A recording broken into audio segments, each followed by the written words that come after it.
Okay, we're live. Hello, everybody. Good evening. Hello. Hi. Um, Now welcome to Date with Mr. and Mrs. J. The last one we had, somebody sent a message to me that said, "Why are you resting on Mr. J's body?"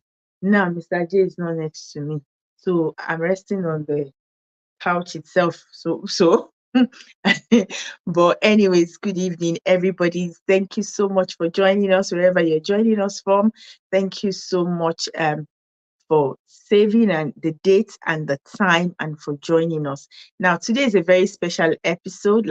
As you've noticed, Mr. J is not here right now, and that's because he's not in the country. So I am representing Mr. and Mrs. J today. I big rich, right? I'm big enough to represent both of us. So you guys just have a full of me today. But anyways, the beauty of it is I'm not by myself. So you know that thing when they say that it's good to have a good community around you, such that you don't feel alone. That's what it is for me today. My community, my people are here with me. So Mr. J is not around, but I've got my people with me. So I'm not by myself. And so today, what we're going to be discussing is something very unique and dear to my heart. If you know me very well, you know that anything the male child is very dear to my heart. And in the course of having conversations and then a few questions people have asked us or me, then I had this conversation with my very dear sister that I'm going to pull up, and you know what, we're like, come to think of it, we both I didn't have my children here in the UK. They didn't have their children. They relocated with their children. I relocated with my boys as well. But our experiences are like the opposite side. So but when they come in, we'll talk about our experiences.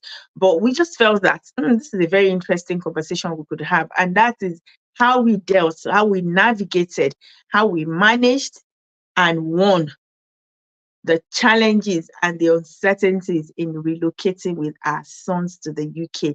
So I'm going to pull up with me now. I'm going to bring to the stage or to the podium the pastor and Mrs. I want to say pastor and Mrs. Delua. But that was going to come out from my mouth, pastor and Mrs. Dick. I'm like, okay, no. You will be wrong. I know it's a combination of your names, but you know that's everything. That's what I call you people. So if I'm talking to Pastor G, I say it's the Lua that is in my head. So he's like, okay, I have to think twice. But yeah, we can safely say Pastor and Mrs. Delua. Yeah, it's still their name, isn't it? Am I allowed? You just Billy and Lua is fine. Okay, yeah, thank you. So we just say Delua. Delua. Okay. I remember when we were young, this lady got married in church, and the little bride was now asked to say something, and she now said, "I want to thank God for Sister Peter." The husband's name is Peter, but the little girl did not remember the wife's name, and she says, "I want to thank God for Sister Peter," and everybody started laughing. Then the pastor said, "She's Sister Peter now. She's married." Anyway, good evening, Pastor D and Ua. Thank you so much for joining me. Thank you for not making me do this by myself. I really do appreciate it. And I'll ask you to send your bill to Mr. J later on because awesome. So we're going to make a start, but right before we do that, I'm going to ask you guys to please introduce yourself, what you do, and what you do as well. Thank you. Yes. Okay. Let me start by saying thank you very much for having us here, Mrs. J, and Mr. J as well. We are really happy to be here. To start with, my name is Mr Agbogun. I am a project manager. My 9 to 5, I'm a project manager. As I work as an IT project manager in a higher institution here in the UK. But there are other sides to me. A family life coach. I do a lot of counseling. I'm a mother. I'm a wife to this amazing man, and and I'm a big sister to some people. I'm a child to my parents, so I'm very very multifaceted, and with those, I mean, with all the kind of responsibilities that we deal with as women, that a lot falls on us, and so we really have to kind of you know find a way to harness all these things together. So in my day to day, I'm conscious of the fact that yes, when I'm done with my work, I do my project management work, my 9 to 5, Monday to Friday, but I also find time to do other things. Family life is very dear to us. So we do a lot of family life. We do, like, we also do our program, the Deliver Talk Stream, which Yeah. yourself and Mr. J have been on. We counsel pre-marital and post-marital couples. I do a lot of cooking. I do catering by the side, though I'm just starting. So Ooh. I have I have a lot of things I'm doing, but primarily, if I'm to describe myself, I'm saying in summary, I'm a very fun-loving, family-oriented project manager and family life coach. Thank you. Alright. That cooking one, I can testify to it. I remember when we visited you, I still Yeah, remember when Fensolo and I came home with a bowl of food, and we also were like, "It's my own, no, it's your own." But I asked for it. No, mom, but and you remember you're saying that you need to start marketing this your jollof rice to sell in London, no. But then yes. Thank you so much for joining us.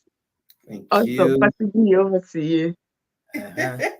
I'll just take a cue from where she stopped. Let me also copy your script. Yes.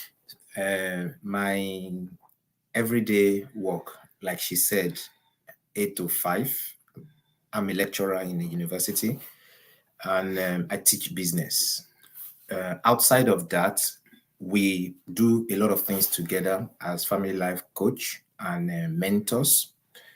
We've been on this journey now for 2 decades, and I'm passionate about family as well, but we jointly also do consultancy services, both at individual and at a corporate level, to ministries, corporate organizations.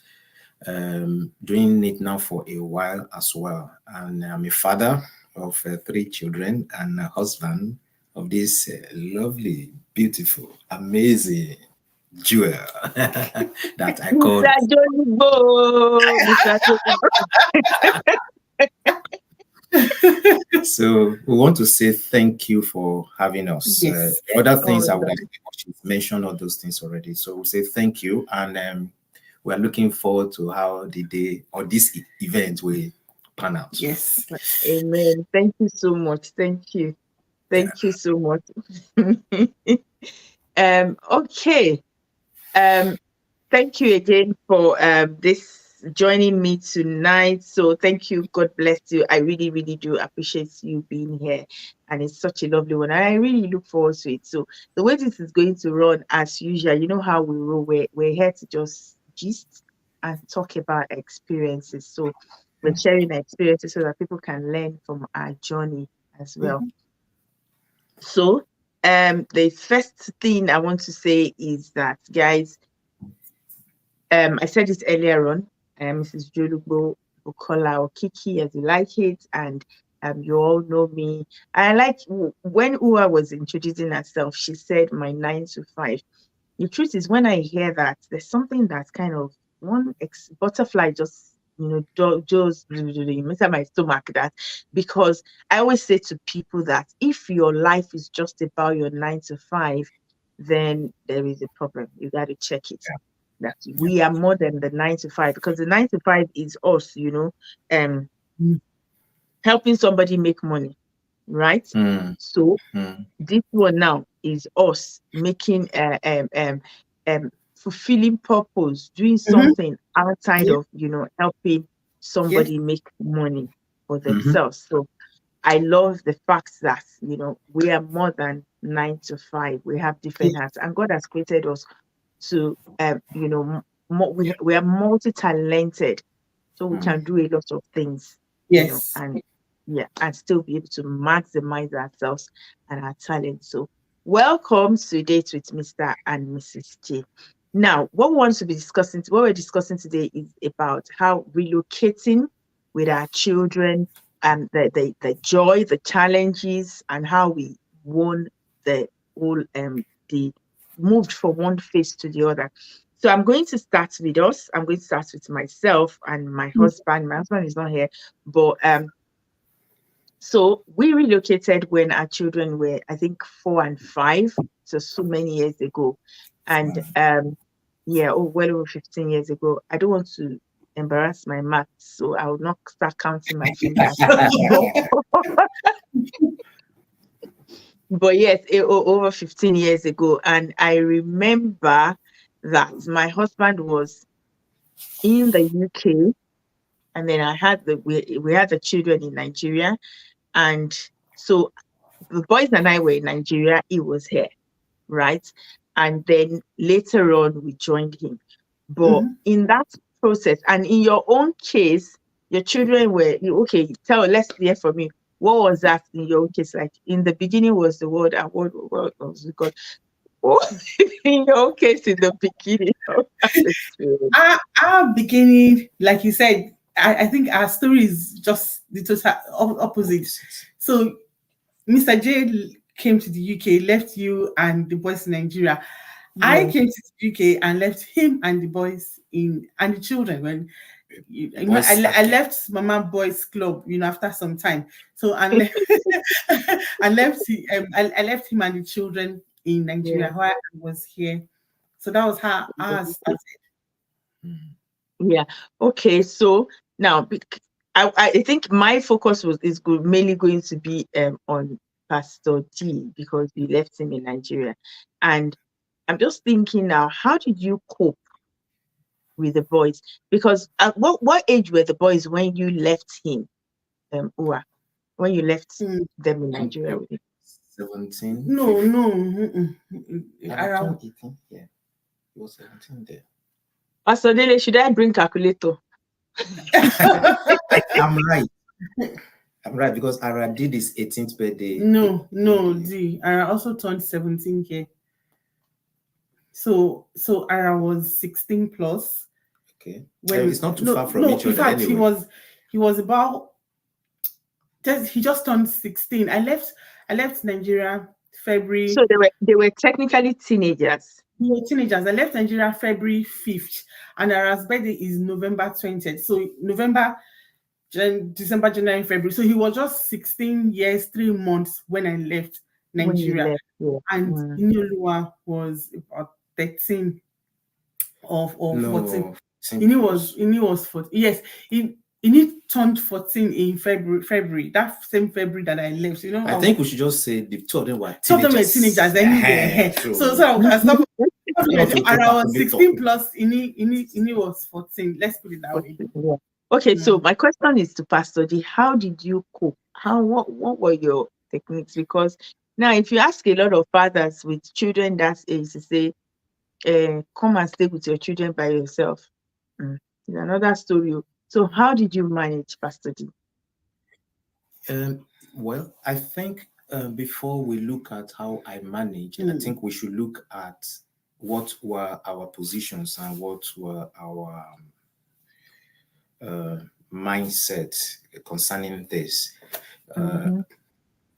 I'm not saying it's a walk in the park, but these were things that we discussed way ahead, even before she left.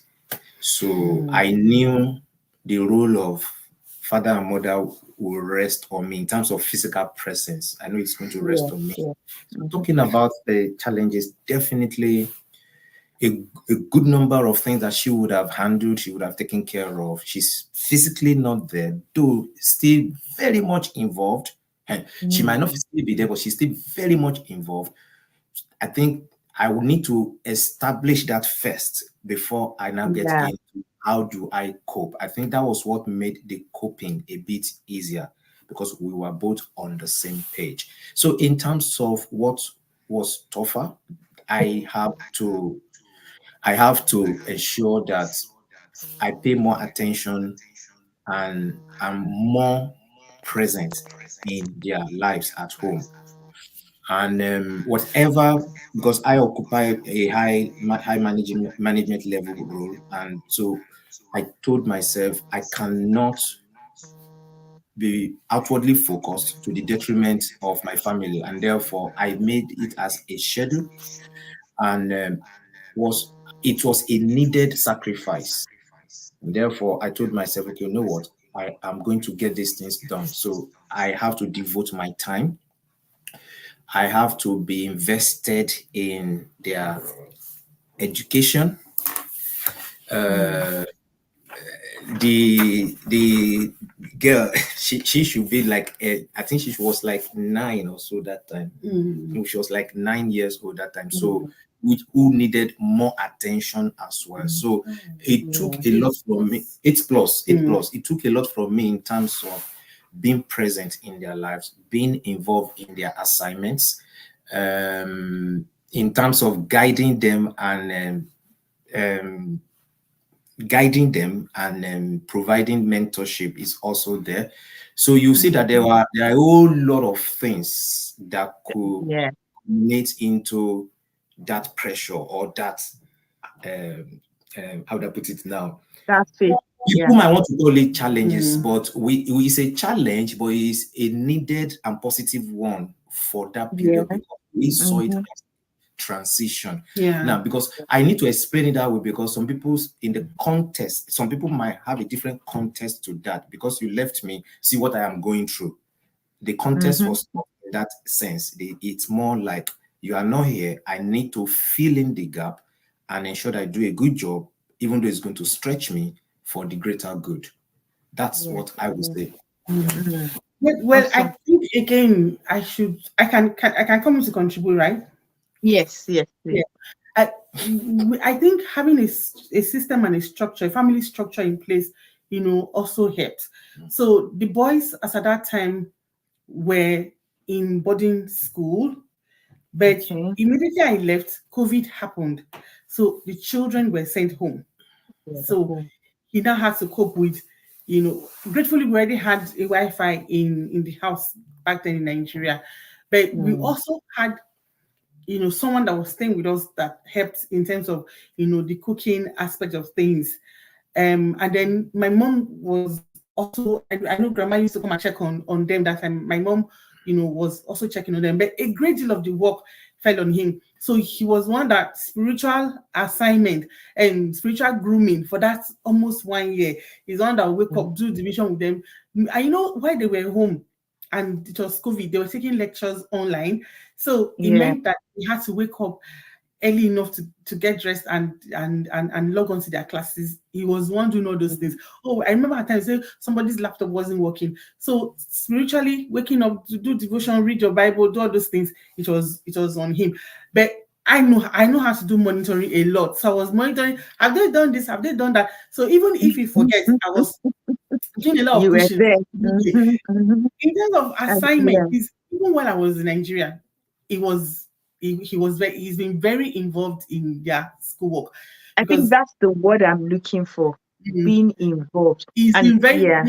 he's been very involved. So I think that being involved, because he's been very involved, even when I was there, it wasn't much of a shock. It wasn't like the rug was pulled off him and you're like, oh, I'm not Yeah. alone. Because he's Mm. always been there. He's always been there. When they give them school project, most times, except the project has to do with one you write, most of those craft hands-on project, it's I just leave them, Mm-hmm. and they came up with things. So beyond him, filling those gaps and ensuring that they met up with what they should do spiritually and academically and even hygiene. They also came up with fun things that they did in my absence. There was Mm. a time we That's watched right. movie together, and they said we are watching this movie. I had a Netflix account that I was using. We are watching this movie. So while they were watching, I was also logged on in my device in the UK. You're We were watching. watching. Yeah. So we had a family structure that was working before I left. Yes, after I left, it put a lot more pressure on him. But this True. fact that it was already a system that was working greatly helps. That system. Mm. And then secondly, previous involvement, he has always been involved in their lives. So the fact that I left, it was just a little more shift, because I mean, if you know me, I'm a pampered wife. He does a lot of the work. Once I give birth to them, and my mother-in-law comes to do what they call in Nigeria omugo. That's when your mother-in-law, You have your a child, mother-in-law, yeah. give you support when you just have a baby. Childcare. Once they leave after 1 month, he starts beating his children until they no longer require assistance in the bathroom. So he's always been involved from the beginning. So when I left, it didn't make a whole lot of difference, because he's always been there. Yeah. And the fact that I really love the way you kept emphasizing always been involved, because and that at that point when he was involved, when they were young, when he made up his mind that I'm going to be involved, I'm going to be present in their lives, I'm sure you guys did not know that there would be a time where mom would have to be away for so and so number of months, for almost a year. You didn't know that, but that lifestyle, that system, like you said, prepared you, ahead, prepared you, and you didn't know what God was preparing you for. Also, there's something you also mentioned about, having a system, a family system before all of this. And even when you now, dad was with the children, mom was away, you kept that family system. You made sure that structure, that process, or that family structure was still there, was still in place, nothing broken. And I really love that. Before we come to the experience where you relocated to the UK, for me, I just share mine a bit. Like I said, I was the one that was in Nigeria with the young toddlers, and it's such a long time ago now. I can't remember how, but I know I had the support of family and friends as well. My younger sister was staying with me at that time, and so with them, and then I think my husband would come to Nigeria twice a year, sometimes 3 times a year. And whenever he comes, obviously the boys were still young, but so whenever he comes home, he'll bicycle. The other day, my older son and I were just talking and remembering how he taught them to ride bicycle during one of his visits home, because they were quite young, very young when he left. So when he came back, I think I can't remember if he bought the bicycle from the UK or bought the bicycles in Nigeria, but I remember vividly every morning because then it's coming home as well. Most times it will make sure it comes during the holiday season. So as just like a few days to the end of their school term, and then it would leave a few days after or before, and so he used to come and teach them, do a lot of things with them, such that sometimes I wouldn't lie. That sometimes I'm like, this man, sometimes when you come to is trouble that you're coming to give, because by the time he leaves, I'm in trouble. My dad, So I'm like, hey, what's all this? But that's being present. And that's one thing. I learned this statement. I can't remember either from Mrs. Jumoke or this woman, I can't remember her name now, but one of these prominent ladies in Nigeria. And she said that you might not always be physically, have to always, what happened? Okay, we're back. You might not always be physically present, but you have to always be present. So there's being physically present and there's being present, which is what you're saying that you did. You were always present. So even though dad was alone with the boys or the children, mom was always present. Another thing again is, Pastor D, even before all of this, you were always present. You were always there, and your presence was felt. And that's one of the things I say to fathers, that it might not, when the children become, now we're going to talk about when you relocated, because at that time they were already teenagers, right? When the children become teenager, and when the children become teenager, and we're complaining that, oh, he's doing this with it. My question, I always say that it didn't start today. No. It didn't start today. So if you suddenly think you would have a relationship with your children, suddenly, no, it's a process. It's an investment, and it's not an investment that yields return immediately. is an investment that you see that will yield return over time, right? And the part of the returns for you, Pastor D, was the fact that you, when it was just you and the children, it didn't matter to your relationship. You didn't break a head or a leg. Fine, there were issues that mom would have made that sweet jollof rice in this instance. But guys, don't worry, let's eat rice and stew. There were instances like that.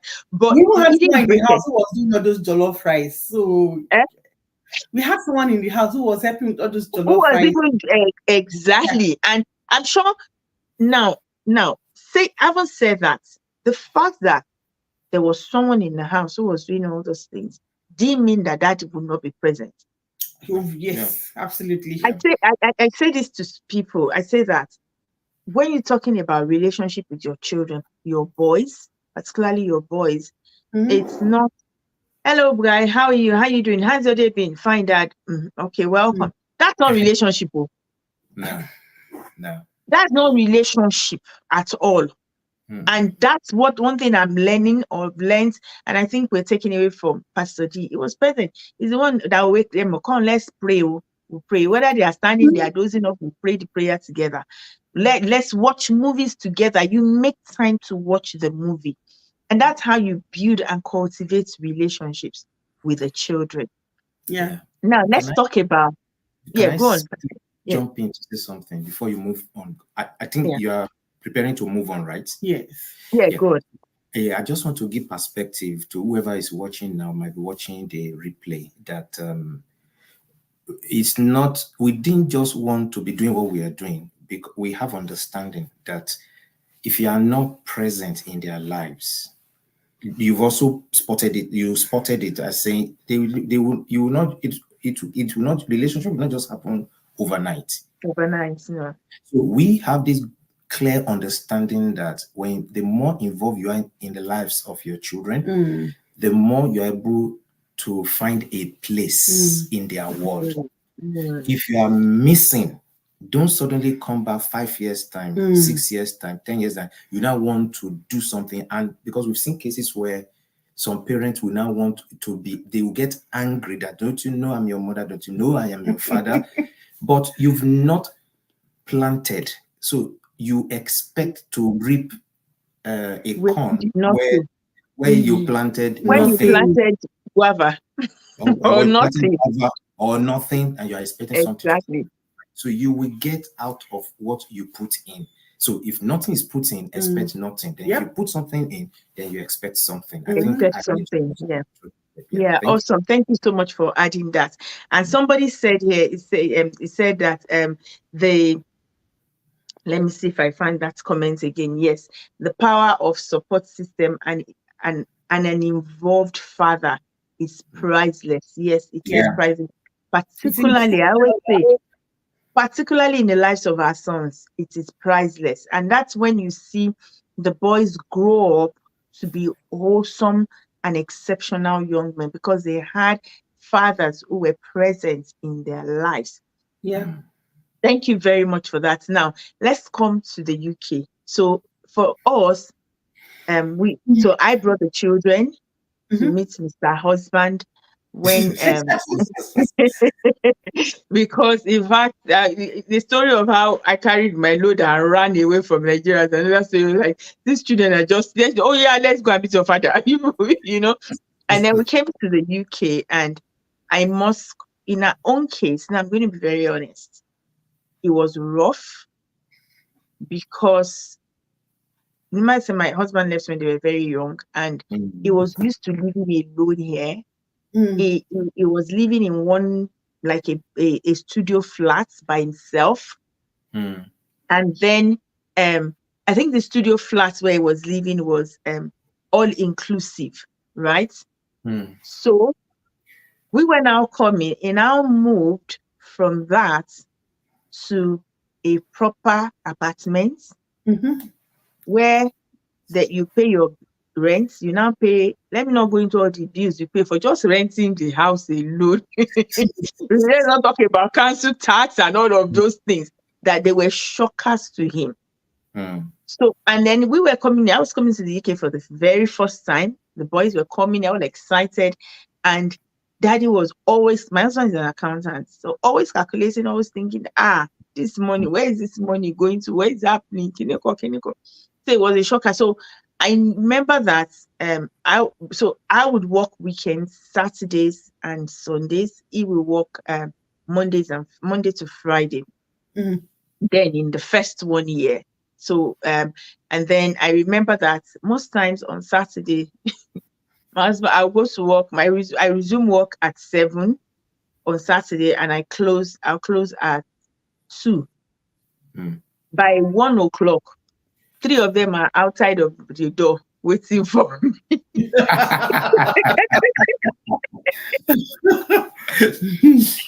3 of them are outside of the door, waiting for me. Apparently, it was later that I learned that once they wake up, Saturday, I would have left the house about 6 a.m. because I think I used to resume at 7. Once they wake up about 9, 10, it will bath for them. My office was 1 hour away from the house. Bath for them, get them ready. Now take them to Transvaga Square or to a park so that they will play and play and play and play. When they are tired,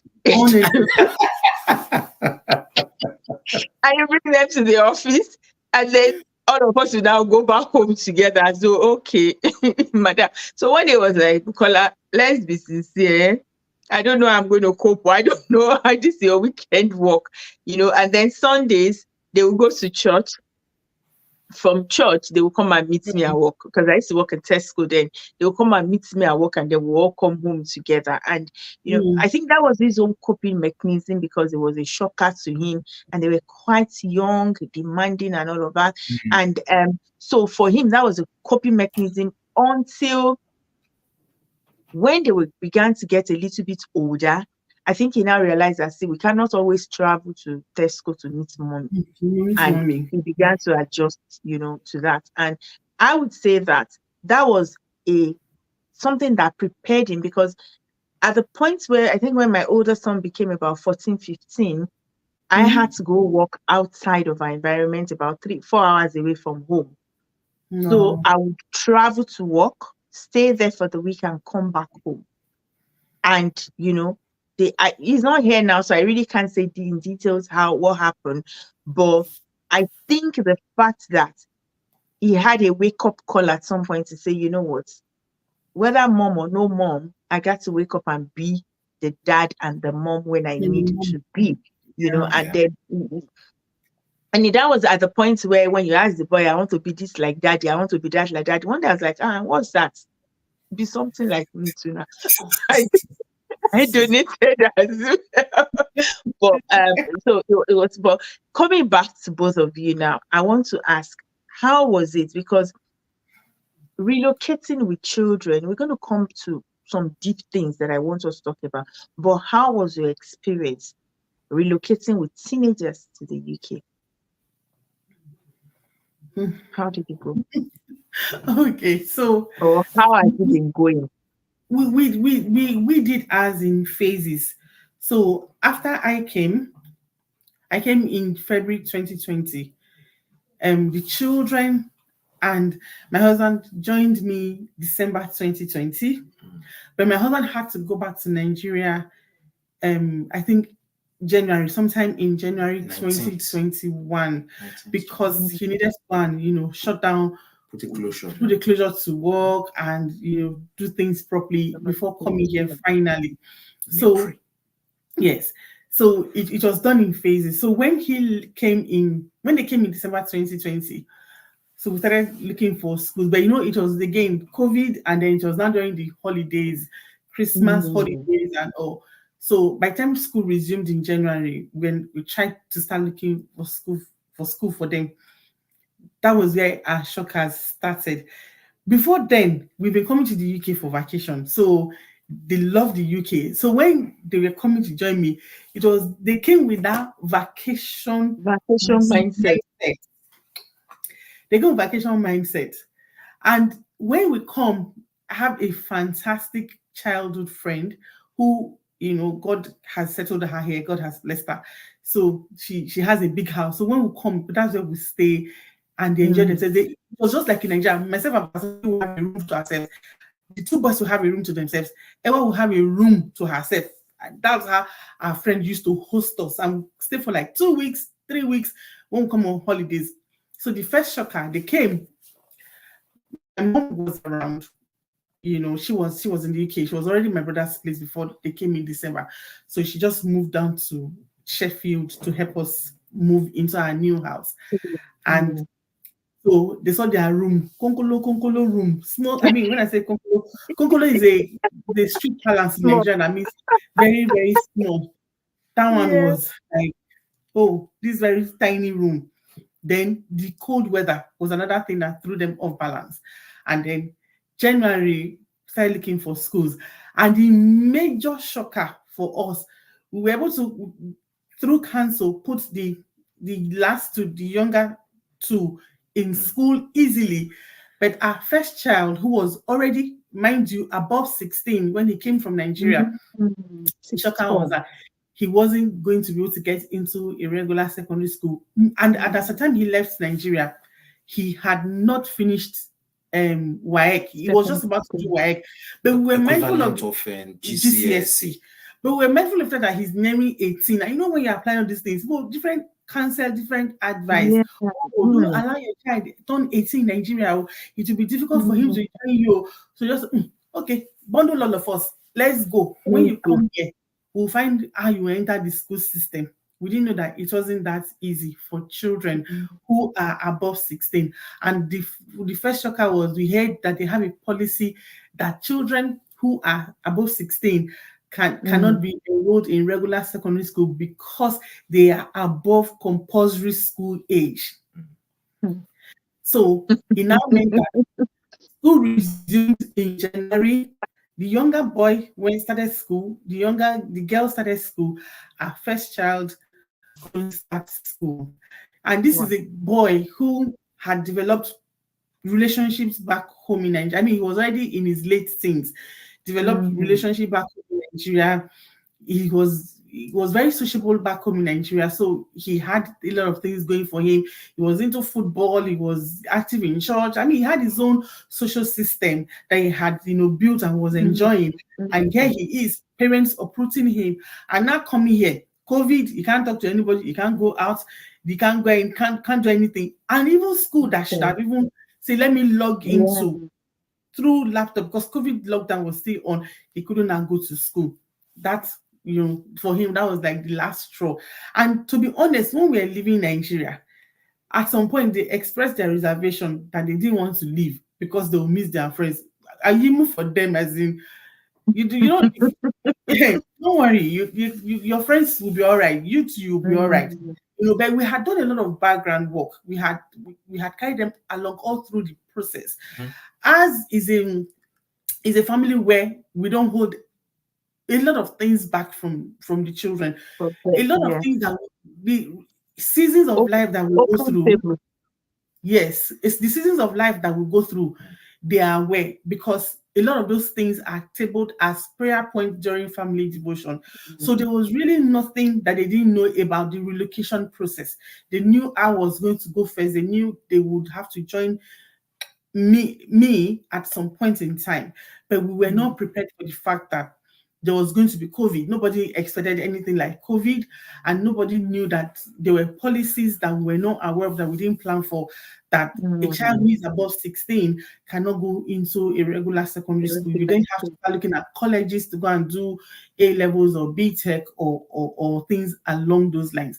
So that threw our first son off balance. He then withdrew into himself. And as at that time, my husband had to go back to Nigeria. I came as a student. My school was in London. I had a job that I was managing in London. So, and we got a house in Sheffield. So we had a lot going for us. So coping with all those things was really tasking us mentally, trying to get our children to settle in so they don't feel too disintegrated into different pieces, trying to pay the bills, because once you come here, the bills will start rolling. They don't give you. They don't wait. They don't wait. They don't give you notice. That means that while I was still a student, I had to keep my job that I was doing in London, because with COVID then, getting jobs was really a very difficult thing. Then it meant that also was going to now stay with the children. We had to import my mom back from Nigeria to the UK to stay with them, because the kind of job I was doing, I had to stay in London. My school was in London. So he was in Nigeria, I was in London, my children and my mom were in Sheffield. So even though, in a sense, people thought, oh, they've come to join her, they are together, we were not together. Wow. Let me Wow. give this perspective. She said most of the things that need to be said, and but you know, there are people who are used to living apart, and that's not to say it's a problem, because that's what because of the circumstances and the uniqueness around their own family, that's where they find themselves, and it's fine with them. But I need to just say this, that up until the time she left for school, we've never been apart for more than 2 weeks. Wow. Also, more than 2 weeks. We've never been apart. Almost 20 years of marriage. Almost 20 years of marriage. Now staying from February that she came up until December. In relative term, that's a big deal for us. Up until April, because even that December, Pastor D, you still went back. I went back. Yes. And see how we were living different parts. So it became a psychological thing that myself and my wife, we have to constantly talk about it, encourage each other, and just reassure ourselves that it's just something temporary. That it's a phase. But psychologically, it's a lot in terms of the side, in terms of the financial side. It's a lot. And I know the pressure on my wife then, having to be traveling down, and the children here, it's a lot. But we can look back now and smile. But we convinced ourselves that it's a needed price, and it's a price that need to be paid to transition. So I think that was part of the thing that some of those things that got us going then, and it's still what is getting us on, making us go ahead. Wow, now. I like that perspective that you brought in, the pressure, the psychological pressure. And I want to go back to what you said earlier on, the system, the family system you had built. Because if not for that, what you had built, the pressure would have either broken you or done something to you people. Yeah. But because you had built something, you had built a system. You were conscious, you were deliberate in building a system to last. Yeah. So when the storm came, your home stood because it was built on a solid system. And I just want to pick that out there, that and it takes being deliberate to do that. I want to acknowledge everybody that is watching us on YouTube. Hi everyone, thank you. Family Affairs, hooray! Okay, Shola, everybody, hi. But the reason why I even went to YouTube, I've been wanting to say thank you and hi to everybody that is watching us live, and of course those that will be watching the replay.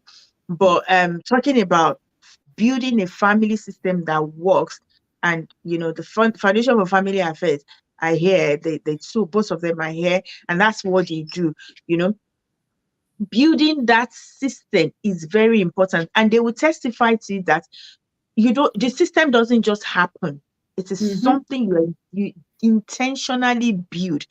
Yes. I went to see a friend today, and we're talking about all of the challenges that happen in our lives on a day-to-day basis, and we're now saying that life, we need to live our lives intentionally, because even when you are living it intentionally, things are happening. Let alone when you are living it for allowing the wind to blow it. But so I want to commend you people. There is a question here for you that says, how did you help your older son settle? Yes, we'll come to that. But I want to commend both of you. Now, this question, I shouldn't have read this question because it made me forget my question that I was going to ask. But now let's go to this question. Hopefully I remember my question. How did you help your older boy settle? it took some time, but again, intentional parenting and showing compassion. Because at some point in time, you'll be tempted to think, oh, what is it? It's not. I mean, it's nobody's fault. It's COVID. It's this. Or It's you'll be that. tempted to say it's not because of you I relocate. It's not because of people. You people are relocated to I a need to better make this life. sacrifice. The common cliche. Yes, but that wasn't the case, because we are into family life, building family life, and so we knew that we really had to show compassion towards him. We knew we had to be intentional, and we knew we had to, just look for a way to handle this. So what we did was, we kept talking to him. When my mom came, and my mom was with them, as I'm in London, my mom would be calling me, hey, Ara does not come out of his room. It does not talk to anybody. It does not do this. It does not do that. And my son was dealing with a lot. And my mom was like, oh, he's not coming out. He's not inviting anybody. And so I'll put a call through to him. I'll encourage him. Don't worry, we're working on it. It's just a matter of time. We'll surely get into school. You know how much we value education. So don't think that we're going to leave you here. You're just watching your siblings go to school. The dad too will put a call through from Nigeria. When we do family devotion, we'll pray. And we kept reminding them of something. Said, in this journey that we have been on, have you ever seen anything that was a challenge to us and God did not help us resolve? He will say, no. I say, so this your own will not be an exception. You get into school, God will help us resolve it. And then beyond talking to him, and we discovered that there's a friend of ours, PF, Praise for Owe. They knew him briefly, back home in Nigeria, and we have a good working relationship with him. And I know he has ways with young children. So myself and my husband, we talked it over and said it would be good for Praise to have like a therapy session so he understands. Again, this is one of the things I would like to draw out. As parents, if there are things that our children are facing, it is not a crime for us to seek for external help, or we see that there are people who have the capabilities, who have the professionalism to handle certain things. So immediately that thought allowed that mic. Who allowed that mic? So immediately that thought came as in, Praise has a knack, of helping. He has that unique gift. He has built system and structures, and he's able to help young people. It would also help if our son hears from a neutral person. Of course, he listens. He knows that we love him to bits. He's known that we will not compromise his well-being for anything. But just because we wanted to reinforce, him getting out of that season where he totally thought that all was lost. So we thought it would help him to hear from someone neutral, so that he doesn't just remain in that state of hopelessness. We brought him to preschool where Praise had 1 or 2 sessions with him, and that helped. But largely the work was with us as parents, because you cannot advocate your responsibility to someone else. So constant talking to him, reassuring him, and just being there for him. And again, for every move that we're making, we're keeping him in the loop. People think that communication helps just marriage, husband and wife. But communication helps a great deal, irrespective of the kind of relationship, father son, mother son, father daughter, colleagues and all. So keeping him in the loop of all that we were doing was also a great help. So he saw the progress that we were making. He saw the things that we were doing to ensure that he got into school. All the people I was calling canceled, and he knew how persistent I was. I'm using I because my husband was still in Nigeria then, so I was in love with calling. But we'll come back to the table with him, and at family meetings, and we say, oh, this is what we have done, this is what we have done. And there were some calls that some of the schools would say, okay, let's talk to the child in question. So he knew we were doing a lot of work to ensure that the situation was remedied. So that helped him greatly, knowing that he had our support, knowing that we were working to turn things around, and knowing that we would move heaven and earth, for him. And then that external help that we brought in to also help. And then the fact that we are Christians, we are faith, people of faith, And we kept encouraging him in God's word, and even our own personal testimonies as a family. We have a build-up of our personal testimonies, as a family. So it's not just what we read in the Bible anymore. It is now the God that helps your father and your mother and your family. So if that same God helped you to resolve this, then this is also going to be resolved. And it was our own way of, just saying, God, this is a good way to show yourself strong and mighty on behalf of our child, so that he would, grow to. And that would also help his own relationship with God. With God, yes. Because I always say that we all have to have our lion and the bear story, and lion and the bear meaning David, and then the Goliath. We all have to. It was the lion and the bear story that gave David the confidence to face Goliath. Absolutely. He had God. So we all have to have that. Thank you so much. This is so. I'm really, really enjoying this. And a few things that you mentioned that I just want to re-echo is one, keeping the boy informed. There is nothing wrong in making sure your child is informed and is carried along. Some people are of the school of thought that, oh no, don't expose them to such kini. No, kini is something. Somebody that is don't expose them to such, but no. It's okay for them to know, because that would help them develop their faith. Also, very, very important. When you said external help, I just laughed, because even though I'm in the parenting space, and I don't joke with that, because I think now in my own case, I'm in the parenting space. I'm very vocal. My children, they see all I'm doing and everything. So sometimes it's like, this one that mom is saying, so let her not come and do it. I'll just go and look for Uncle Victor. I love you. God bless you. I hope they are not at home. I hope they can't hear me. I think Uncle Victor, it's how, and then the time that I will say, see, let's sit down and talk about what can I do in this situation. Because when we're training for counseling, when you're training to become a counselor, or the training school and everything, there's something they tell you that you can't counsel your own family member. The advice they tell you not to, that it's so exactly because of the vested interest you have in them. So me, I will go to be counseled so that I can help. Because sometimes that's all of those are techniques and skills. Because of the emotions that are involved, you're not able to handle it the way you should. And that's I'm saying that so to buttress the fact that bringing in support is very, very key. And I love the fact that you brought in support, because a lot of men do not believe that. They feel bringing in support or seeking help is a weakness. But the fact that at that age you brought in support and he saw the benefits of that support, I think I applaud you guys.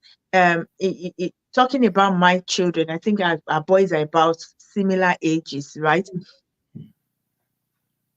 I'll say that, seeking help, looking for help, getting help is a strength. It means that you're a strong man and you're confident in yourself and who you are. So that is very, very key. Thank you so much. That's like an eye opener, and I love the way you responded to that. Now, finally. Sorry, there's a part that we do. We validate his feelings. Not just only him now. Pastor David, you are an emotional intelligence teacher now. So because sometimes parents get it wrong. You don't if you don't understand their world, instead of coming from the place of sensitivity and support, you will come from the place of complaining and feeling unappreciated. Because sometimes you say, upon all that we have done, is this how you are misinterpreting the whole thing. So we validate that feeling a lot. We reassure him. Like my wife said, we are faith-based people. We are faith people. So we tell him, if finding a way to paint a picture of the better future. Yeah. We constantly paint that. And she also highlighted that, but I just want to bring that out. We also try to let him know that it's just a transition. It's just a transition. Then we are very intentional and deliberate about ensuring that we are very sensitive to whatever it is that he's doing, whatever it is that he's saying. Because if you are not careful, you will be causing more damage than good, and you will not know. And you will not know. So I feel I should also add that. Thank you. Thank you so much. So lastly, last question for me for you guys. Now, how is he? Having gone through all of that, how is he? I know I spoke to him earlier, but let's tell us, how is he? You want to take that? Let me put it this way. When my wife started and was talking about being involved, we have a family system, and this goes to anybody.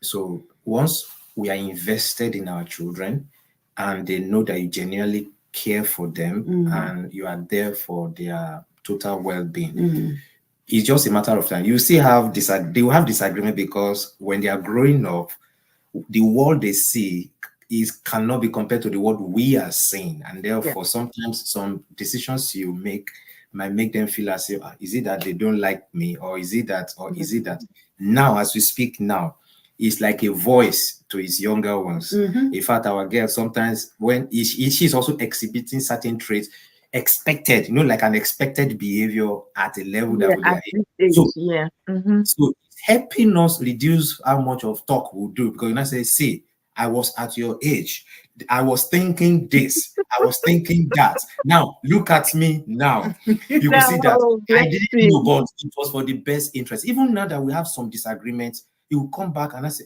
because at times maybe we should just keep quiet, won't say no. Say, please keep speaking, because it's gotten to that space where whatever we say in terms of correction, in terms of informing him, in terms of guiding, he knows clearly deep down in his heart that it's for his ultimate good. Yeah. So that's the space we are in now, not just only with him, but even with his siblings. Yeah.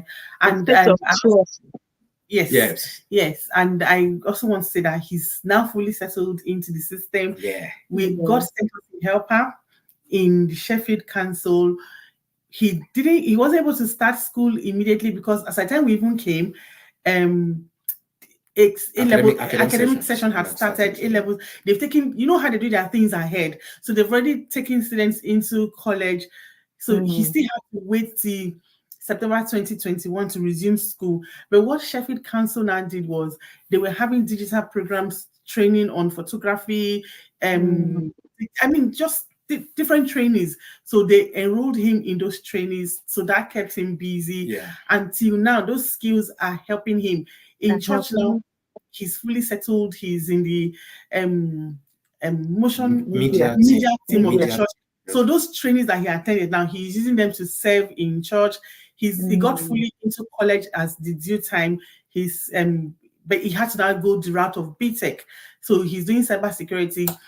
Now they've done UCAS applications. All the 5 universities he applied to gave him offers. He's going into study cybersecurity now. So he's then fully settled it and built his own and social system again here in the UK. Yeah. He has friends in school. He has days that he has group that he goes to the gym with.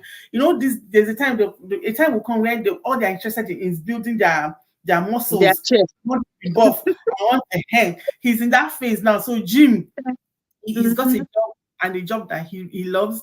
He goes to gym. He's doing very well in school. His predictions are DDD. That's distinction. So I'm saying this so that you know that academically he's fully settled in and he's doing really well. Spiritually, he's a youth leader in church, in the media. He's settled in terms of building social system. He has friends here. And he's doing amazingly well. Even here at home, you already heard from his dad. He's like the third parent in the house, helping to also mold assistant mom and dad. Mom and dad. So helping to mold his younger one. So we really can't, we are very grateful. Let me put it that way. Yeah, I'm grateful as well.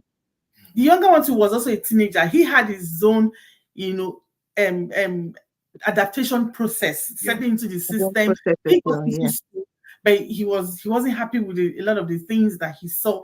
Back home in Nigeria, they were in private schools up to the time that they left and they came here. And he saw, when he now got here, he saw certain things that Like he didn't like. Culture shock. Which was a culture shock for him. How can students be talking back to teacher? He said he felt like slapping, some of those boys. So please don't slap. Please, we beg you, don't slap. So he will come back from school angry. But again, through talking, counseling, and seeing that cultures are different, and the way these people here have been brought up is not the way they've been brought up in Nigeria. So you have to cut them. Let me cut you there. Oh, sorry. Let me just say that something there. Now, a lot of the experiences, and that's one of the reasons why I said let's have this conversation. A lot of the experiences is when they come in, the children, they see the way, like talking back and all of those things, and they begin to emulate that. But because of the foundation and what you had built, your son knew that this is not the way it's supposed to be. So instead of joining them, he was angry and was looking for, okay, no, this cannot be. How can somebody talking to my teacher like that? And I just want to commend you on that. That's a great one. Because we hear a lot of that. In fact, I've seen a lot of, in fact, sometimes the calls, I'm like, Jesus, Lord God, take the wheel. Jesus, help me. The calls that you keep getting that, oh, this person, Kiki, what should they do? Their son did, and they're saying that's not the way they treat them at home. And then there's police involved, social services is involved. And then we're looking for help, calling anybody that works in social, whatever, But because of the foundation you have laid with him, he had that moral. So it wasn't a case that he came to the UK and then he became this. Even when they were going through the challenges, because of the good foundation, the morals they built, the values they've had from the beginning, they were able to live their lives as still awesome young men. So let me just share, in our own case. Okay, sorry. Okay, finish. No, go on. No, go on.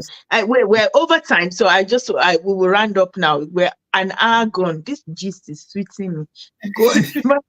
I want to say this because somebody might be watching now or watching the replay, the recorded version, and be saying, okay, but you guys are fortunate. You came in when they already have an established foundation. What happened to us that have our own children here?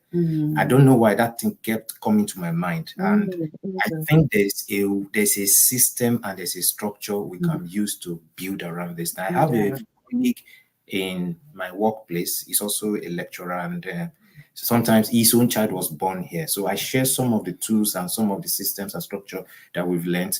This might not be the forum where we can do that, but we do a whole lot more than that. So a whole lot more that we do that is out there in terms of families. There's a sense in which you can come up with your family vision if you don't have. There's a way you can come up with your family mission statement and core values. And what we also do is that we also help people to build a family constitution. And there's varying tools that are out there depending on the peculiarity of the family and the needs and the challenges.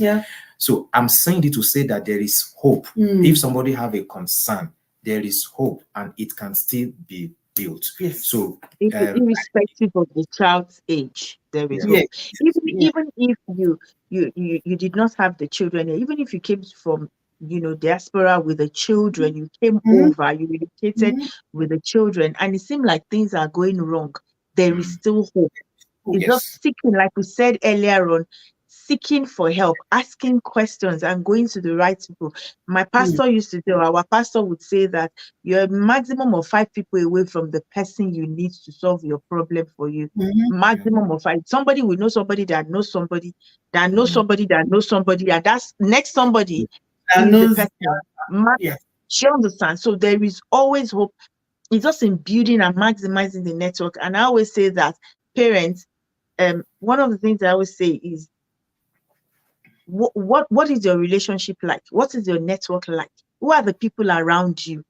I say that so that when things are like shaky, who do you go to seek counsel, to talk to even if they're not going to tell you anything, that when you talk to them, as you're talking, the Spirit of God that works in both of you is giving you answers, Yes. to those challenges. It's very, Mm-hmm. very important. For those of us that are immigrants, I think this is the way they call it, first generation immigrants. That's what we are. Yes.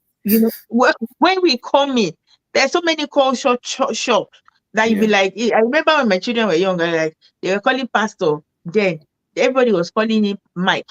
My children would just be looking, they cannot call Mike. And they will come home and like, Mom, what should I say? Call him Pastor Mike. Maybe that's what he is.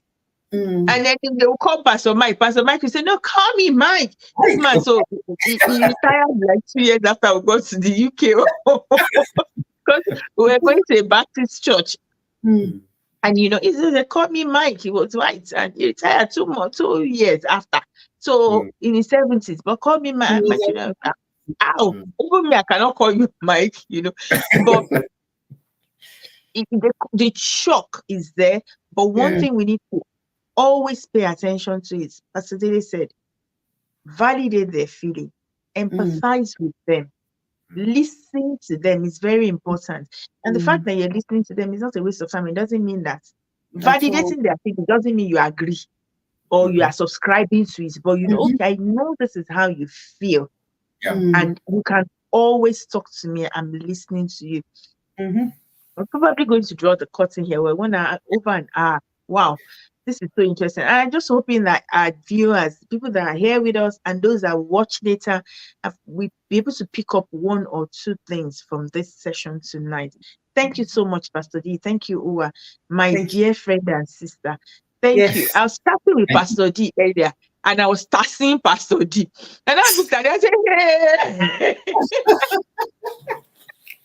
I'm sorry, I thought it was Fred. I don't know why I thought it was you, and I saw the name, but that it is what it is. Don't worry, we are one. You see what I mean. Thank you so much for coming. Thank you for joining us. I've really enjoyed every session.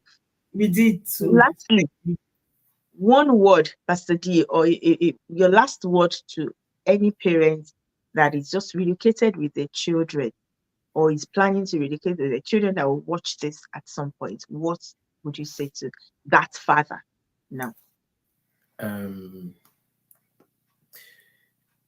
Keep your mind flexible in order to make adaptation possible.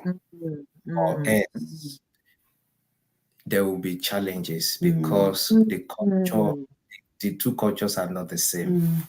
You can't use a round peg and want to force it into a square hole. You only need a round peg for a round hole or a square peg to a square hole. So which means families are different, but you have to have the right fit. But the one word is flexibility. That's what I would say. Thank you. Auntie Uwa. Well, if you are planning to, I would say your children are not too young. Keep them in the loop. Don't spring surprises on them. And one other thing again is, get them prepared. Look at where you are going. What are the most likely challenges that they would face when they get here? Prepare them. We did a lot of that. You're going to different schools, differences even in skin color, weather, food, speaking, accents, trying to understand. I mean, we had a whole lot of it was like I said, it was in phases. We did a whole lot of work. So don't isolate your children from your plan, especially if they are teenagers, teenage boys, teenage girls. They understand way more than we think. Please keep them in the loop, carry them along, and you all will be all right. Amen. And lastly, from me, my own word is pay attention to your children, particularly if you just relocated with your children here. Do not assume everything is okay. Pay attention, probe, and listen. Pay attention to your children, probe and listen to them.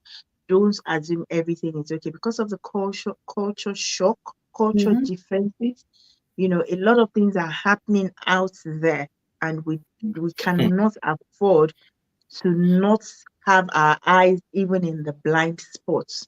So keep your eyes out.